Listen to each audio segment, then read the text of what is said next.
Yes, it is an issue of productivity. It's also an issue of the overall economy and the purchasing power within the economy. So it's a vicious circle that you cannot afford certain kinds of services and certain kinds of products if they are priced at a certain level.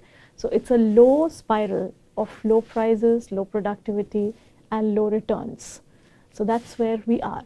But all of that was supported also by the low capability of the labor market and the large numbers of people available.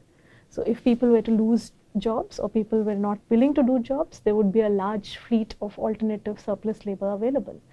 So from the labor market point of view and from the employer's point of view, there's never been a crisis of getting cheap labor and getting workers to work in the informal economy.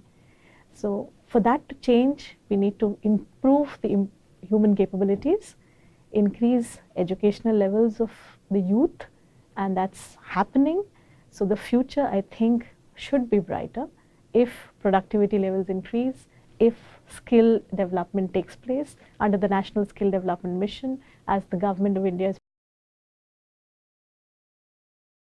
I cannot disagree that jobs need to be formal, but there are not as many formal jobs. There is not as much growth, which is creating the kinds of jobs that are required. The jobs that are getting created are informal jobs.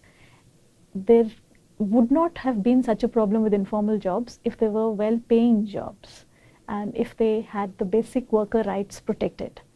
But the kinds of informal jobs we have are way below even the minimum wages and are not adequate for even subsistence or survival of a large mass of the people who are working in that sector. And even more horrific or troublesome is the fact that a large number of self-employed are in the informal economy. So this is without the employer-employee relationship, not the kinds of jobs that the World Development Report talks about. So they are outside that frame and therefore without any protection whatsoever. Well, the first thing is job creation itself. That is the big challenge, because even with high growth rates, we haven't seen adequate jobs being created, which is the unfortunate reality in which India and South Asia is in. So clearly we need to start having very committed and clear policy directions, both at the macro level and also at very sectoral level, to try and plan for employment generation. So for instance, in India, we don't have an employment policy. There was thinking about drafting an employment policy, which the ILO with the Ministry of Labour and Employment were trying to get together to work on, but it's still in the draft stage and there is no employment policy as such.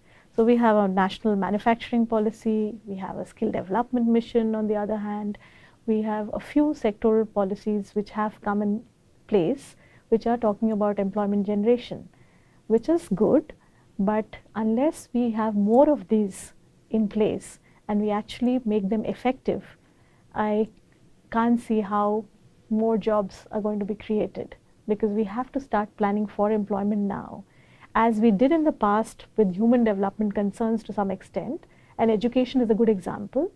Over the last 10 years or so, from 2000 onwards, with the universal elementary education and the Sarva Shiksha Abhiyan in India, we focused on education exclusively, and that has really led to certain kinds of improvements in education. There are still quality challenges, but that has improved the educational scenario. Similarly, I think we need to start planning for employment and employment generation, which is of the appropriate kind in terms of the returns and also the working conditions for workers.